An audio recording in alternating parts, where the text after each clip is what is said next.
El frasco de mermelada de cerula, con la etiqueta escrita a mano por su madre, descansaba intacto entre los ladrillos calcinados y la carne carbonizada. Piotro lo miró, y por un segundo no entendió nada. Era un objeto de vidrio ordinario, de su coquina, de su vida anterior. Pero estaba aquí, en medio de este paisaje que no se parece en nada que hubiera visto en sus 22 ecos de vida. El contraste le provocó un vacío en el estómago, una confusión más profunda que el miedo. Aquel pequeño frasco era la última prueba de que un mundo normal había existido alguna vez. Respiró hondo, pero el aire no traía alivio. Olía a pan quemado. No el pan de la mañana, sino algo más seco, más maligno, como si toda una panadería hubiera sido devorada por el fuego. Era un olor extraño, fuera de lugar. No era el olor metálico de la pólvora que empezaba a conocer. Se frotó los ojos, cubiertos de una fina capa de polvo blanco que caía del cielo sin cesar como una nieve sucia. Era maestro de escuela, o lo había sido hasta hacía unas semanas. Ahora estaba en una azotea en Stalingrado, con un fusil que pesaba más que todos los libros cargado en su vida. La ciudad de sus pais, el día 23 de agosto de 1942, estaba extrañamente quieta. Había tensión, sí. Se decía que se habían visto aviones alemanes de reconocimiento. Se decía que el frente se acercaba. Pero allí arriba, con el sol de finales de verano calentando la nuca, había un momento de pausa. Pensó en la carta que llevaba en el bolsillo del pecho, junto al corazón. Una carta a sus padres que nunca terminaba. Siempre que intentaba escribir las últimas líneas, algo le detenía la mano. ¿Qué podía decirles? ¿Qué tenía miedo? ¿Qué echaba de menos el olor a tiza y el sonido de las risas de los niños? No. Eran palabras que no servían para nada aquí. Miró hacia el río Volga, ancho y poderoso, brillando bajo el sol. Era la única frontera que importaba ahora. Su compañero en la azotea, un hombre mayor con el rostro cercado de arrugas profundas, escupió al suelo. Los perros, dijo el hombre, sin mirarlo. ¿Qué? Preguntó Piotr. Todos los perros del distrito se han ido. Los caballeros, los que guardaban las casas, desaparecidos desde anoche. Los animales saben. Joden lo que ven. Piotr no había pensado en eso, pero era cierto.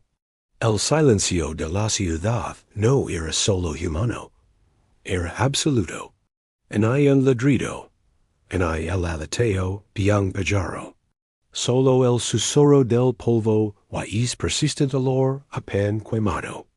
Aquella observación fue la primera grieta, una fina línea que se abrió en la frágil normalidad del momento. Algo estaba profundamente mal, más allá de los nervios de los soldados. Bajo la vista al frasco de mermelada otra vez. Alguien lo había traído hasta allí, lo había guardado como un tesoro en medio del caos que se preparaba. Quizás algún otro soldado, con un recuerdo precioso y dulce de casa. El reloj de la estación de Tiarn, visible a lo lejos, marcaba las 3:58. Piotr recordó haberlo visto parado a esa hora días atrás. Un impacto cercano, le dijeron, lo había detenido. Ahora era un monumento al tiempo que se había roto. El hombre mayor se acercó a la pared de la azotea, sus ojos escudriñando el horizonte occidental, donde el sol empezaba a dorar el cielo. Piotr secó la carta, un trozo de papel arrugado y sucio. Secó el lápiz. Queridos padres, todavía estoy bien. El tiempo aquí es, no podía continuar. Como describer y ese calma antinatural, es olor, y esa ausencia de perros. Guardo la carta, derrotado. Few entonces cuando lo sintió. No un sonido al principio, sino una vibración. Un temblor sordo que subió por las piernas, atravesó el torso, y se instaló en los dientes. Otra se puso de pie, alerta. El hombre mayor se había quedado rígido, su mano agarrando el borde del ladrillo, con una fuerza que blanqueó sus nudillos. ¿Es un terremoto? Preguntó Otra, su voz sonando ridículamente alta en el silencio. El hombre no respondió. Solo inclinó la cabeza, como un animal que olfatea el aire. La vibración creció, se convirtió en un zumbido profundo que parece venir de todas partes a la vez, de la tierra y del cielo. Luego, el sonido llegó. No era el sonido de unos aviones. Era el de un enjambre monstruoso. Un rugido continuo y ensordecido que rasgaba el cielo. Otro levantó la vista. Lo que vio le quitó el aliento. No eran decenas, ni siquiera cientos. Eran miles. El horizonte entero, de norte a sur, se oscureció con una manta negra y vibrante de aviones alemanes. Bombarderos en formación apretada, escoltados por casas, cubriendo el sol, convirtiendo el día en un crepúsculo artificial. El rugido era físico. Un muro de sonido que golpeó su pecho, y la hizo retroceder un paso. Le temblaron las rodillas. Su corazón pareció detenerse, aplastado por el peso de aquel ruido. El mundo se redujo a ese sonido, y a esa visión de pesadilla. La carta salió volando de su bolsillo, arrastrada por una repentina y caliente ráfaga de viento que precedía a la tormenta. La vio revolotear, un pedazo de papel blanco y insignificante, antes de ser engolida por la oscuridad que se acercaba. El hombre mayor se volvió hacia él. Sus labios se movieron, pero no pudo oír las palabras sobre el estruendo. El hombre se acercó, le puso una mano áspera en el hombro y acercó la boca a su oído. Su aliento olía a tabaco y a miedo. La frase que pronunció no fue un grito, sino un susurro ronco que, por alguna razón, Otra escuchó con una claridad perfecta, cortando el caos como un cuchillo. No son aviones. En ese instante, el primer silbido se elevó por encima del rugido.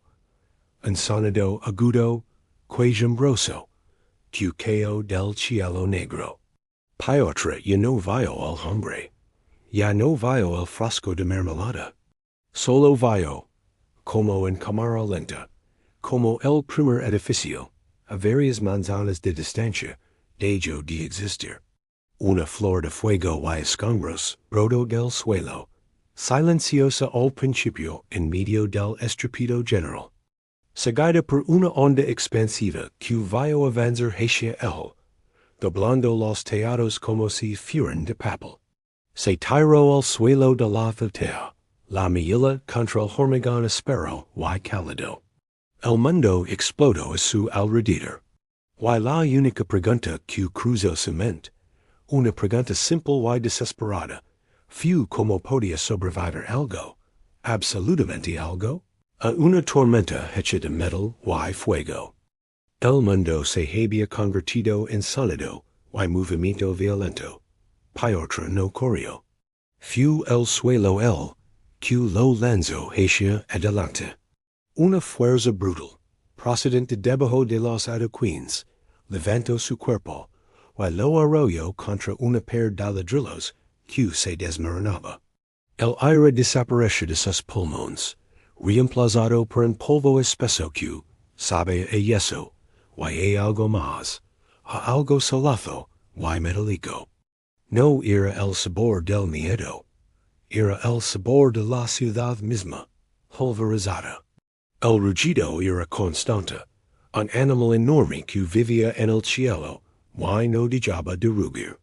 Por entre los dedos, con los que se protegía la cabeza, vio como el hombre mayor, el que había hablado de la tormenta, simplemente se perdió de vista. Una nube de escombros y humo negro lo envolvió, y cuando pasó, el lugar donde había estado estaba vacío. Solo quedaba su gorra, girando sobre sí misma en el remolino sucio. Pio tragedio. No pensó en dirección, solo en aliarse del centro del infierno. La calle que había visto desde la azotea, una vía ancha con edificios a los lados, ya no existía. Era un canal de fuego. Las fachadas ardían como antorchas, derramando ladrillos al rojo vivo, y vigas que crujían, y se quebraban con un sonido de huesos gigantes rotos. El calor le chamuscaba la piel de la cara y las manos, un calor seco que le resecaba los ojos al instante. Su cuerpo tomó decisiones por él. Se arrastró hacia una abertura. El hueco negro de lo que había sido una ventana o una puerta, y se dejó caer dentro. Era un sótano, o lo que quedaba de la planta baja de una casa. La oscuridad era un alivio relativo, solo interrumpida por el resplandor naranja que entraba por las grietas. Dentro, el sonido era diferente, más sordo, como si la tierra tratara de absorber los golpes. Y allí, en un rincón, vio los hoyos. Eran grandes, blancos en la penumbra, y estaban pegados a un rostro pequeño y sucio. Un niño no podía tener más de 7 u 8 años. Estaba acurrucado, abrazando las rodillas, temblando sin hacer un solo sonido. Justo detrás del niño, en la pared, había una alcantarilla, una abertura circular de hierro oxidado, que probablemente levaba a las cloacas. Una vía de escape, y otra se acercó a rastras. Vamos! Le grito, pero su voz era un rasguco áspero, ahogado por el estruendo exterior. Le hizo señas con la mano, apuntando desesperadamente a la alcantarilla. El niño solo lo miró, paralizado, sus ojos vidriosos de terror. En ese momento, un nuevo sonido se sumó en la cacofonía, un crujido profundo, visceral, como si el edificio entero estuviera despertando de un sueño para morir. Miró hacia arriba. Por una gran grieta en el techo, vio que las lamas del piso de arriba habían encontrado vida, alimentadas por el viento que entraba a borbotones. Un río de fuego comenzó a caer, lamiendo las paredes interiores, goteando del techo como lava. El aire en el refugio se volvió irrespirable, ardiente, lleno de humo negro, que le hacía toser de forma violenta. No había tiempo. El niño seguía inmóvil, petrificado. Piotr actuó. Con una fuerza que no sabía que tenía, agarró al pequeño por la ropa, y lo empujó, no con suavidad, hacia la abertura de la alcantarilla. El niño cayó dentro del hueco oscuro, aterrizando con un golpe sordo en el suelo de abajo. Sus ojos, invisibles desde la penumbra del túnel, miraban hacia Piotr, llenos de un pánico cegador. Y entonces Piotr tomó la decisión. La primera decisión verdadera, irreversible, de su nueva vida. No se metió detrás del niño. En cambio, sus manos encontraron la pesada tapa de hierro de la alcantarilla, tirada a un lado. Con un gruñido que le desgarró la garganta, la levantó. El fuego bajaba ya por las paredes, acercándose. Miró al niño una última vez, a esos ojos que lo acusaban desde la seguridad relativa de la oscuridad. Luego, con un esfuerzo final, encajo la tapa sobre la abertura.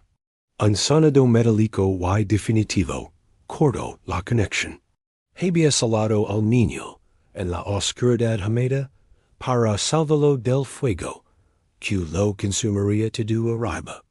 La culpa fue instantánea, un púcal frío en el estómago, pero no había espacio para ella. Al calor era insoportable.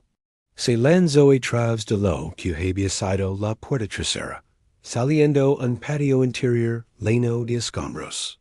Corrió sin mirar atrás, saltando sobre montones de vidrios humeantes, hasta que sus pulmones, llenos de hollín, lo obligaron a detenerse, doblado, tosiendo una bilis negra. El ciclo que siguió no se medía en horas, sino en necesidades básicas. La sed se convirtió en el reloj. Al principio, al amanecer del segundo día, era una sequedad molesta en la lengua. Para el mediodía, con el sol filtrándose a través del humo, y los incendios encrepitando por toda la ciudad, era una raspadura constante en la garganta. Al anochecer, su lengua se sentía hinchada, un trozo de cuero pesado en la boca. Buscaba charcos sucios, rompía tuberías que solo escupían aire polvoriento. La ciudad, acorralada contra el Volga, se estaba secando. Se reunió con unos pocos supervivientes de su unidad, hombres con la misma mirada vieja, la misma cara cubierta de una máscara de hollín y sudor seco. Juntos se arrastraron de un escondrijo a otro. Fue en uno de esos refugios, un sótano abovedado que olía a tierra y moho, donde la realidad le dio otra bofetada. Allí, en un rincón, sobre un montón de secos rotos, estaba el frasco. El frasco de mermelada de cerula. La etiqueta escrita a mano estaba manchada de una huella oscura, pero se podía leer. Lo reconoció al instante. Y justo al lado, medio enterrado bajo un trozo de revoque, había una mano. La mano sostenía, con una rigidez espantosa, la muñeca de un reloj de pulsera. Piotr se acercó, movido por una fuerza macabra. Con cuidado, apartó los escombros. Era el hombre mayor. Su rostro estaba tranquilo, sorprendentemente intacto, salvo por una fina línea de polvo en sus pestañas. Pero su cuerpo no era necesario mirar más. El reloj en su muñeca, un viejo modelo de cero, seguía funcionando. En el silencio relativo del sótano, Piotr podía oírlo. Tic-tac, tic-tac. Un sonido ridículamente normal, mecánico y perseverante. Miró el frasco. Miró al hombre, miró el reloj, y lo entendió. El hombre había estado aquí, en este mismo refugio, con su preciado frasco de mermelada, su pequeño tesoro de normalidad. La tormenta no lo había sorprendido en la azotea. Había llegado hasta aquí. Había sobrevivido al primer impacto. Solo para encontrarse con el segundo, o el tercero, o el milésimo. Su reloj no se detuvo. Siguió midiendo unos segundos, que para él ya no existen. La incursión aérea no había sido una interrupción. No había sido un golpe de mala suerte en un día normal. Había sido un borrado, metódico, completo, absoluto. Habían intentado borrar la ciudad del mapa, y con ella a todos los que estaban dentro. La normalidad por la que había suspirado en la azotea no había sido interrumpida, había sido aniquilada. Aquel olor a pan quemado era el olor de todo un mundo ardiendo. Desde la oscuridad del agujero en la pared, donde las alcantarillas comenzaban, un sonido débil llegó a sus oídos. Era la voz del niño, apagada y lejana, pero clara, gritando una pregunta a través del giro y la piedra que ahora los separaban. Volveras? La pregunta queda flotando en el aire viciado del sótano, mezclándose con el tic-tac del reloj. Piotra no tenía respuesta. Solo tenía el frasco, el reloj de un hombre muerto, y el peso de una lección que ahora resonaba en la oscuridad. Que costaría más caro en este nuevo mundo hecho de fuego y decisiones imposibles? Salvar una vida, o ser el que tiene que abandonarla para hacerlo? El frío llegó antes que la nieve. No fue una caída gradual de la temperatura, sino un cambio brutal, como si alguien hubiera abierto una puerta gigante hacia el norte. El aire argente de agosto y septiembre se convirtió en lo que parecieron solo unos días de octubre, en un cuchillo afilado que cortaba a través de la ropa fina y los uniformes redos. Luego el silencio. No el silencio de la paz, sino el silencio profundo y pesado que precede a una congelación.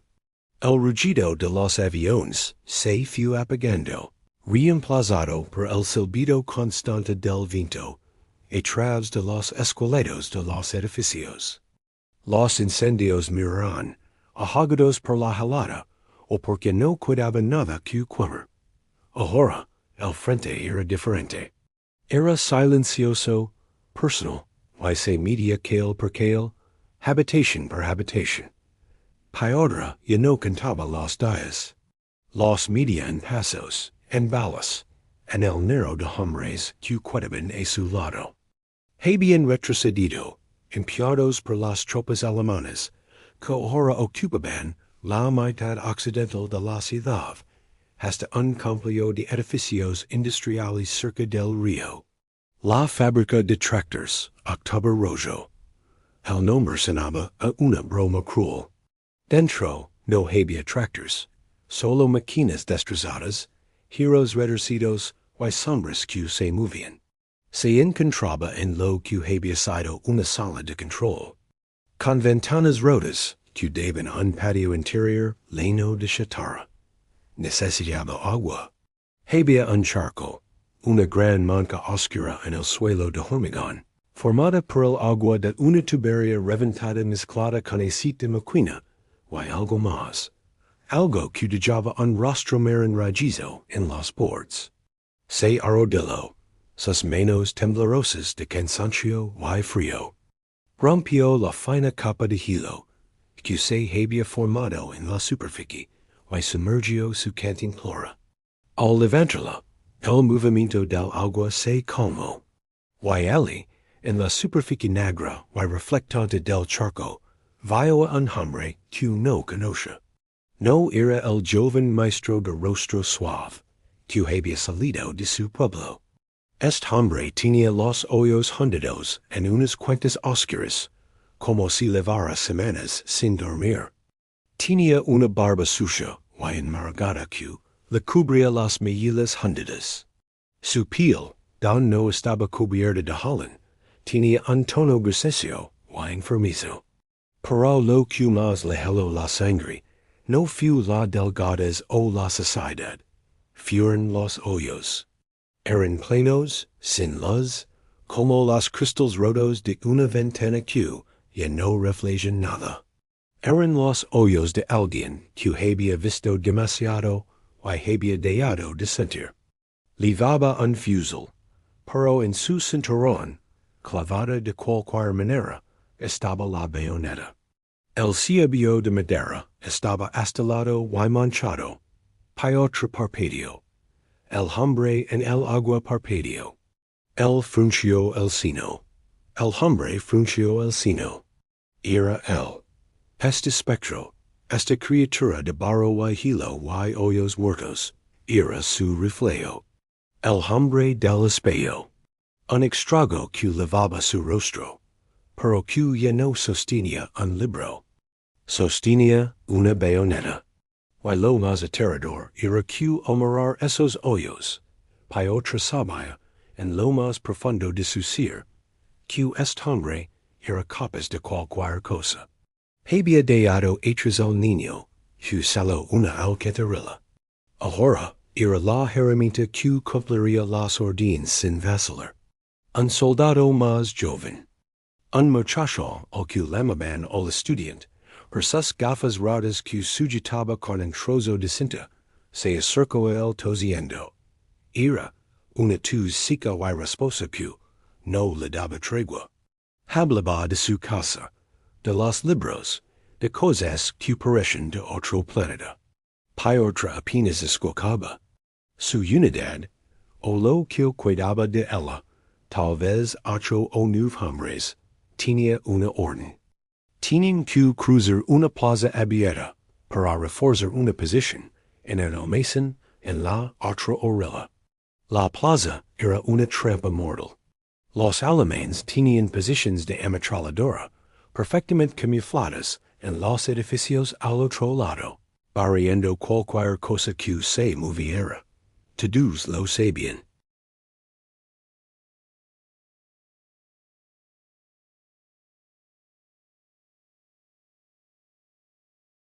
Entre el fuego, es que los nidos de ametralladoras se dilatan. En ese momento, mientras recargan o cambian el ángulo, los demás cruzamos. Es la única manera. Un silencio pesado cayó sobre el grupo. El método tenía sentido. Un sentido espantoso, pero sentido al fin. Era un sacrificio. Un voluntario para ser el señuelo, la carnada. Las miradas lentamente, de manera casi involuntaria, se dirigieron hacia el muchacho que toja. El estudiante. Era el más débil, el más lento, el que probablemente no sobreviviría de todos modos. Su tos era un ferro que dilataba posiciones. Era, en la lógica brutal de este nuevo mundo, la elección lógica. Piotr miró al chico. Vio el miedo en sus ojos, amplificado por los cristales rotos de sus gafas. Vio como sus manos, finas y de dedos largos, se aferran a su fusil como si fuera un bastón.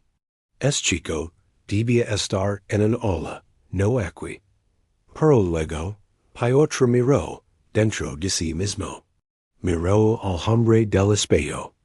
Era ese hombre, el de los ojos plenos, capaz de dejar que este niño saliera a es claro a morir, solo para que él pudiera tener una oportunidad ligeramente mayor?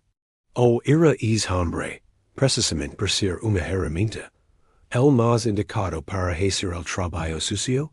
La elección se puso sobre sus hombros, más pesada que cualquier mochila. No se trataba solo de vida o muerte. Se trataba de qué tipo de muerte, y qué tipo de hombre quedaría vivo después. Salvar al chico significaba condenar a otro, o condenarse a sí mismo. Diarlo ir significaba vivir con el espectro de su rostro aterrorizado para siempre.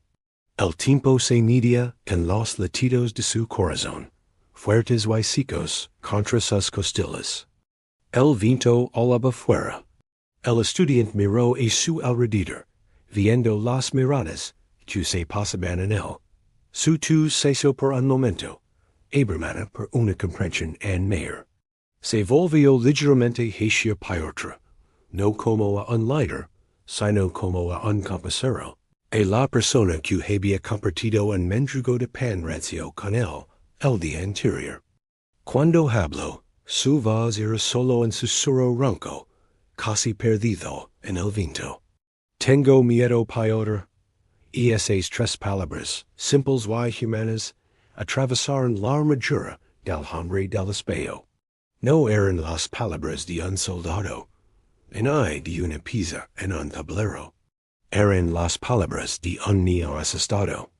Y en ese instante, mirando el reflejo de monstruo en el charco de aceite, y escuchando la voz temblorosa del muchacho, la verdad que lo había sostenido durante semanas se desmoronó como un edificio golpeado por la artillería. Y entonces Piotr se dio cuenta de que la esperanza que lo sostenía era una mentira. No se trataba de sobrevivir para volver a casa. No se trataba de aguantar un día más para ver a sus padres, para volver a las olas, a la mermelada de cerula, y la vida normal. Y esa esperanza era un cuento de hadas, un engaño que el cerebro inventaba para no volverse loco. La verdadera esperanza, la única que importaba aquí, en el vientre congelado de Stalingrado, era otra. Era más terrible y más poderosa. Era la esperanza de que, al hacer lo imposible, al cargar con lo inconcebible, no pudiera evitar que el mundo entero se convirtiera en este lugar. Que al convertirse en un monstruo aquí, en este preciso punto del infierno, tal vez, solo tal vez, se pudiera permitir que otros, en lugares lejanos y inimaginables como su propio pueblo, siguieran siendo humanos. Que pudieran seguir teniendo miedo, pero un miedo pequeño y normal, no es terror absoluto. El sacrificio no era para un mañana propio, era para un hoy lleno. Miró al estudiante. Miró el charco. Miró la bayoneta en su cinturón. La elección imposible y no lo paralizaba. La había entendido. Cualquier camino que tomara lo destrozaría. La pregunta que quedó ardiendo en el aire helado más cortante que el viento siberiano era, ¿qué queda de un hombre, qué fragmento de alma puede sobrevivir después de que ha tenido que asesinar su propia compasión para encontrar una razón para seguir luchando? Algo se quebró dentro de él en ese patio helado. No fue un colapso, fue un cambio de estado, como el agua volviendo hilo.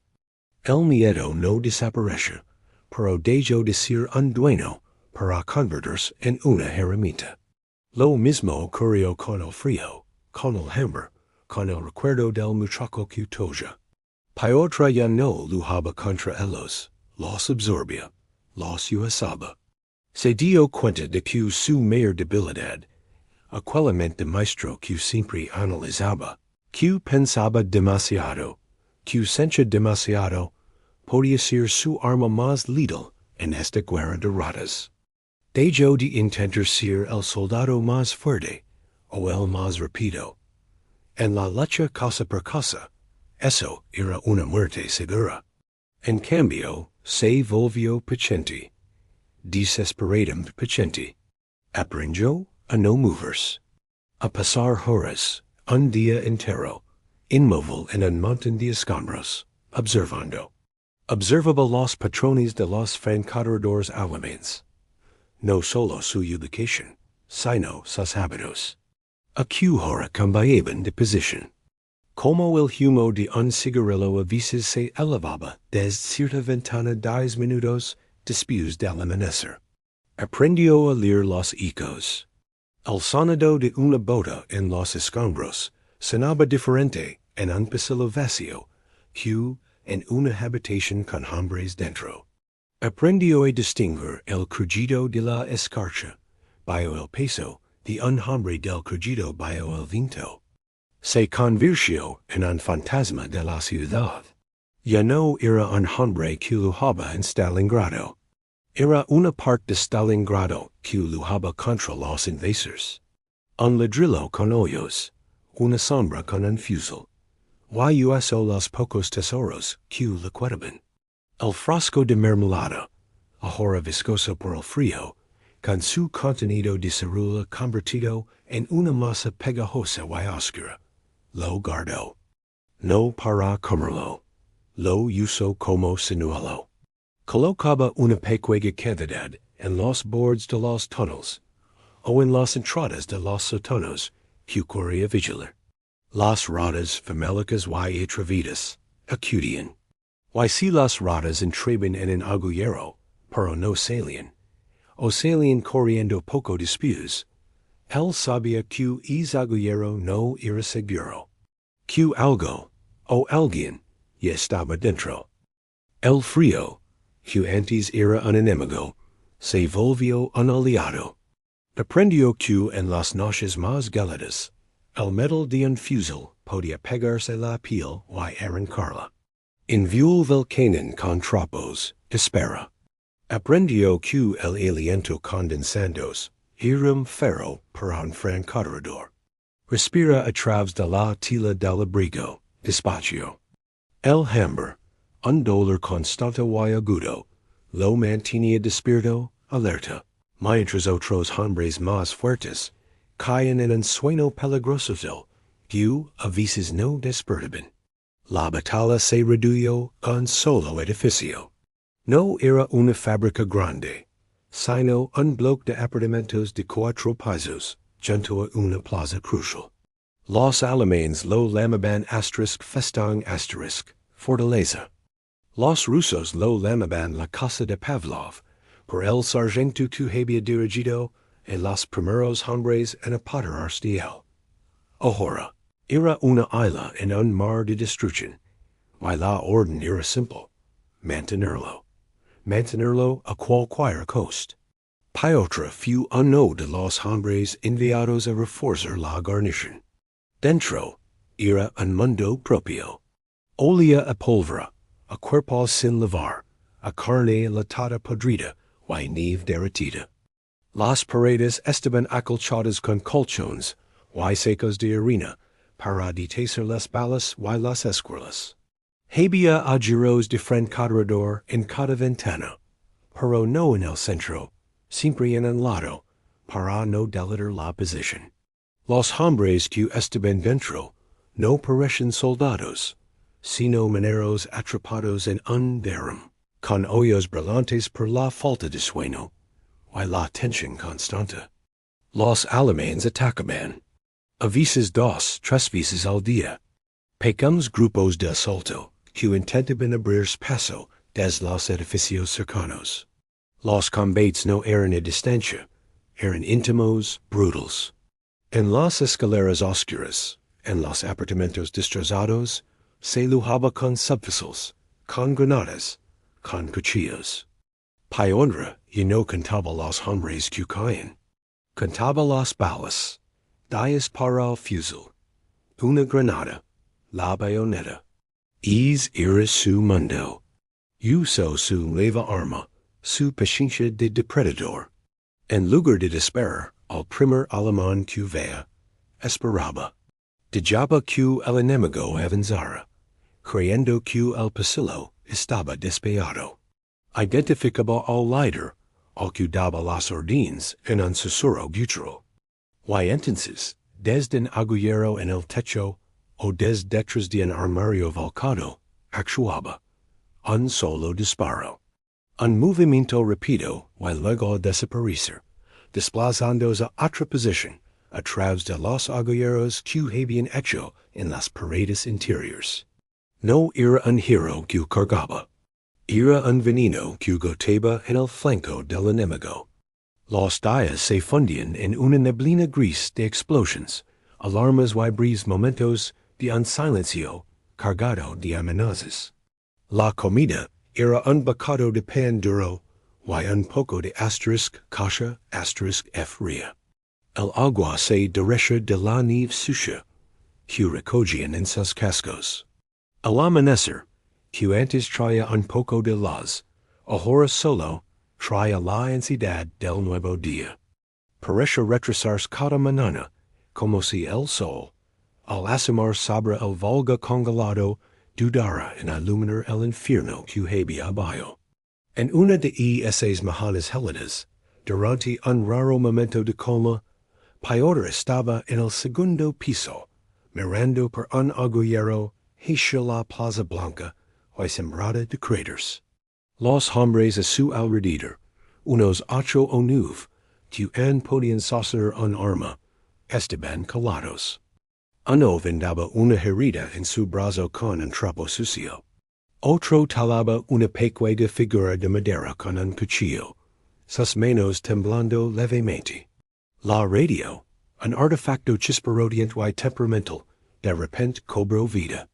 No era la voz del comandante. Era estática, mucha estática. Y luego, entre los crujidos y silbidos, como una voz que surge del fondo del mar, se oyeron palabras. No eran alemanas, eran rusas. Fragmentos, imposibles de entender completamente. Contraataque, flanco norte, aguarder, todos los hombres se congelaron. La tala de madera se detuvo. El vendage quedó a medio hacer. Se miraron entre sí. No era una orden, era un rumor, un susurro de un mundo exterior que había dejado de existir para ellos. Significaba que no estaban solos. Que en algún lugar, más allá de este edificio, más allá de este distrito, el ejército soviético no solo seguía existiendo, sino que estaba moviéndose, golpeando.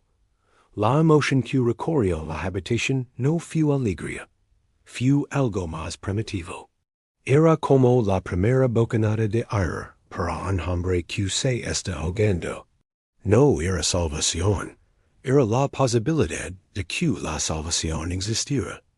El sargento a cargo, un hombre con la cara cruzada por una cicatriz fresca, miró a cada uno de ellos. Sus ojos eran de una claridad feroz. ¿Lo oyeron, Theo? Su voz espera. No es un rumor, es real. Nuestra gente está ligando. Pero tienen que asterisk ligar asterisk. Y para que liguan, esta cosa tiene que seguir aquí. Tiene que seguir siendo nuestra. Hizo una pausa, mirando las caras demócratas, cubiertas de barba y sociedad, que lo observaban. Señaló con el mentón hacia las ventanas fortificadas, hacia el mundo exterior que quería tragarcelos. Los alemanes lo saben también, lo cenaron. Van a lanzar todo lo que tengan contra nosotros, para borrar este punto, antes de que ligue el contraataque. Van a venir por todo. Ahora, la palabra quedó colgando en el aire frio. Asterisk, ahora asterisk. No había más tiempo para la paciencia, para los señalos, para la espera. Lo que venía era la tormenta final. Piotr sintió el peso del frasco de mermelada en su bolsillo. Ahora vacío. Solo un recipiente de vidrio frío. Lo toca. Luego, su mano encontró el ciebio espero y este lado de su bayoneta. La desenganchó de su cinturón. El metal, incluso atrás de sus guantes rotos, sentía un frío mortal. No la clavó en el suelo. La sostuvo en alto, entre los ojos de los hombres que lo rodeaban. No era un gesto de discurso, era una señal. La señal de que no había retirada, que no había más trucos. Solo esto. Miró a los hombres, uno por uno, a los ojos. No vio soldados. Vio al profesor, al granjero, al mecánico, al estudiante que una vez fueron. Y les gritó, su voz rompiendo el silencio tenso, no con rabia, sino con una certeza absoluta y descarada. No es un edificio, es ruja. El eco de sus palabras fue ahogado inmediatamente por el primer silbido de un proyectil de mortero que se acercaba. El ataque final había comenzado. El silencio era lo más pesado. Piotr nunca había imaginado que el sonido pudiera tener peso, pero su ausencia sí lo tenía. Era un peso físico, que se posaba sobre los hombros. Llenaba los oídos y hacía que respirar requiriera un esfuerzo consciente, el último estruendo. El último tableteo de una ametralladora se había apagado días atrás, reemplazado por un silencio espeso y cargado. Ahora, a principios de febrero de 1943, caminaba. Caminaba por la plaza que una vez había sido imposible cruzar. No había prisa. Sus botas, envueltas en trapos, se hundían en la nieve sucia y crujiente. La plaza ya no era un campo de muerte barrido por ametralladoras. Era un campo blanco salpicado de cráteres negros, como si la tierra tuviera virula. Aquí y allá, la nive no podia cubra lo todo.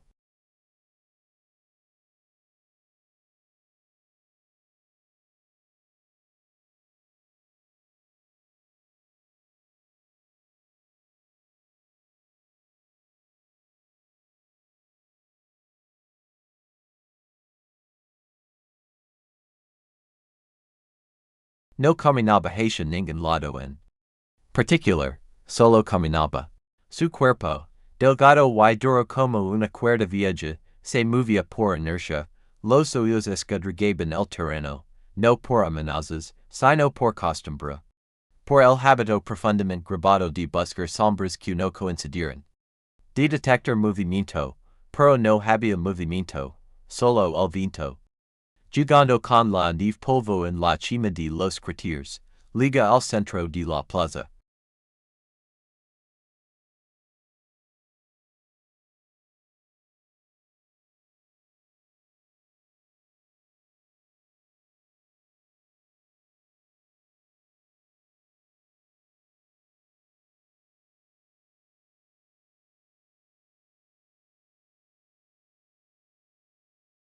El vidrio estaba sucio.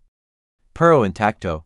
La etiqueta escrita a mano, aquella que la había provocado un vacío en el estómago meses atrás, estaba lavada y destituida por el agua y el hilo, las palabras apenas legibles. Lo saca. Estaba vacío. Completamente vacío. No quedaba ni un rastro del dulce pegajoso. Alguien, en algún momento de estos meses infernales, lo había vaciado hasta la última gota. Y luego, el frasco había sobrevivido. Había sobrevivido a las bombas, al fuego, al asedio y al contraataque. Tenía una sola grida, una línea limpia y recta que iba desde el borde hasta la mitad, como un relámpago congelado en el vidrio. Pieter lo sostuvo en la palma de su mano. No sentía nostalgia. No sentía tristeza. Sentía el peso del objeto, el frío del vidrio a través de su guante roto, y la verdad absoluta de su vacío. Era perfecto. Unos metros más allá, encontró un tramo de vía del tren.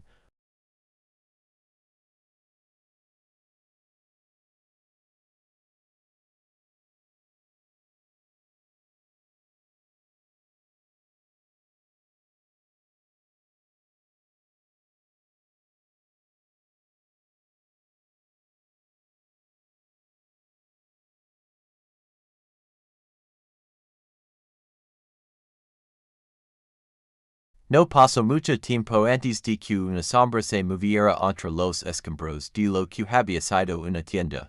Una figura pequeña, encaída dentro de un abrigo demasiado grande, girones. Era un niño, tal vez de 9 o 10 años, era difícil decirlo, tenía la cara sucia. Los ojos muy abiertos, se acerca con cautela, no como un animal asustado, sino con la cautela lenta de alguien que ya no confía en nada. El niño se detuvo unos pasos de distancia, mirando a Pieter, luego al frasco. Pieter no dijo nada. No hizo un gesto de invitación. Simplemente miró al frente, hacia la extensión blanca y devastada de la plaza.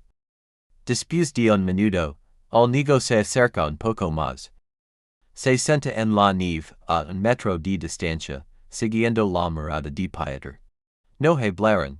El viento sopló, silbando a través del casco de un tank cercano. El niño se frotó los brazos. Pieter notó que el chico no llevaba guantes, y que sus dedos estaban rotos y agrietados. Siguió sin hablar, la compañía, el simple eco de no estar sola en aquel silencio. Era suficiente. Luego, el niño se inclinó hacia adelante.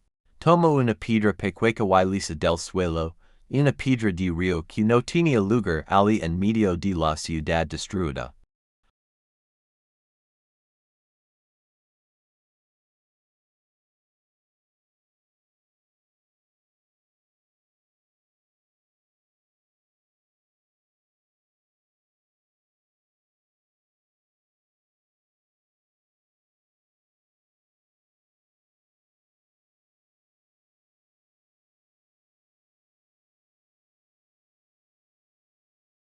Unpecueco trozo del mundo, duro y indestructible, al nego se recosto de nuevo, satisfecho, como si hubiera completado una tarea important. A lo lejos, el reloj de la estación de Tirón, es mismo reloj que se había detenido a las 3:58 el 23 de agosto, seguían su tour, agriredo y negro.